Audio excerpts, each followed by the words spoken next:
Imagine waking up one morning, stepping outside and realizing something is horribly wrong. The streets, once filled with life, are now eerily silent. The markets, once bustling, stand abandoned. Doors hang open, food still left on tables, footprints in the dirt that lead nowhere. But there are no people, no bodies, no signs of a struggle. It's as if an entire civilization simply disappeared. What if I told you this isn't just a story, that this actually happened? Not in a small village, but in one of the greatest cities ever built. Angkor, the heart of the mighty Khmer Empire, a city home to over 1 million people. That was thriving one day, and the next, it was gone. No survivors, no answers, just silence, and a secret buried deep beneath its ruins. Some say it was war, others believe it was a deadly plague, but the truth is far, far more terrifying. Before we begin, if you love uncovering dark history and forgotten mysteries, make sure to subscribe, because what you're about to hear is only the beginning. Angkor, the most powerful empire in Southeast Asia. For centuries, it stood as a symbol of human ingenuity, its grand temples reaching for the sky. The city was a masterpiece, a place where kings ruled with absolute power, where scholars wrote of the gods, where warriors trained for battle. Then, something happened. One night, the city fell silent. There were no warnings, no signs of a war approaching, no records of evacuation. Just emptiness, and for centuries no one knew why. At first, historians thought they had the answer. Some believed the city collapsed due to drought, the water reservoirs drying up. Others claimed invaders must have destroyed it. But if there was a war, where were the bodies? Where were the signs of battle, broken swords, burnt homes, mass graves? Instead, they found something far more disturbing. During excavations in the late 19th century, explorers uncovered strange markings on the temple walls. They weren't decorative, they weren't religious symbols. They were warnings, cryptic messages carved into stone, speaking of a time when darkness fell over the city. They spoke of people disappearing, of whispers in the night, of a force that came from below. And then they found the blood. In the deeper sections of the ruins beneath the ancient temples, archaeologists stumbled upon something chilling, stains of dried blood splattered across the walls.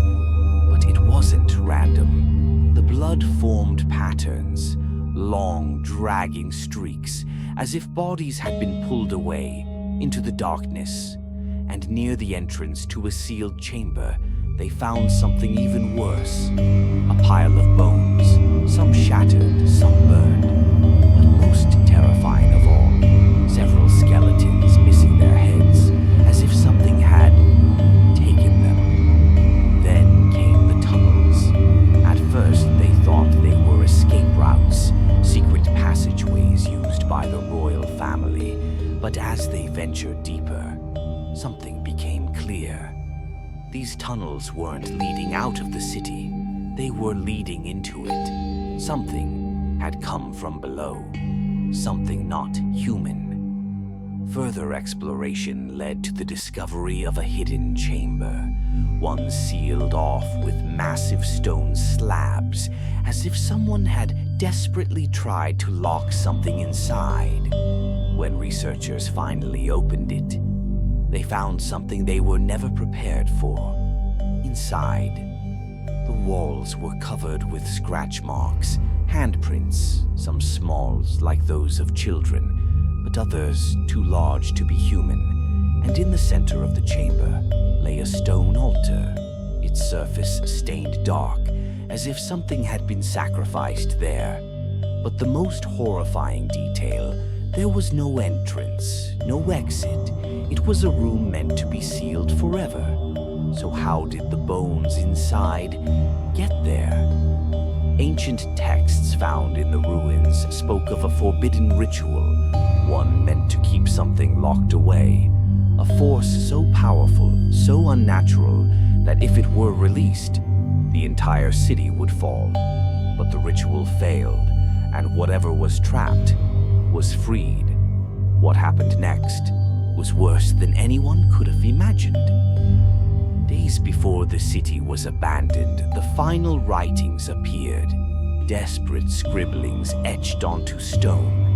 They spoke of people losing their minds, of violent sacrifices, of something hunting them in the night.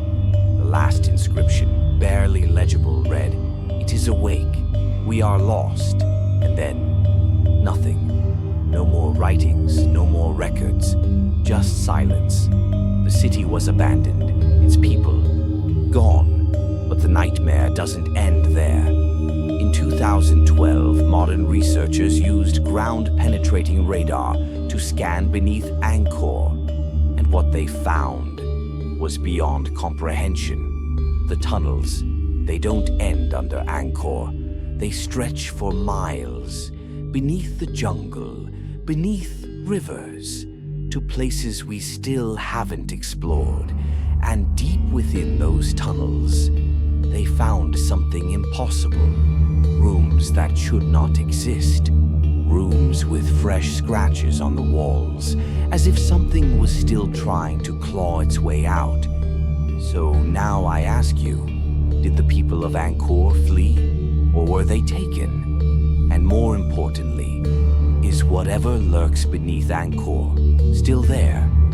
Tell me your theory in the comments. And if you made it this far, hit that like button. It really helps. Subscribe for more terrifying mysteries, because next time we're diving into a secret even darker than this one. Until then, sleep well if you can.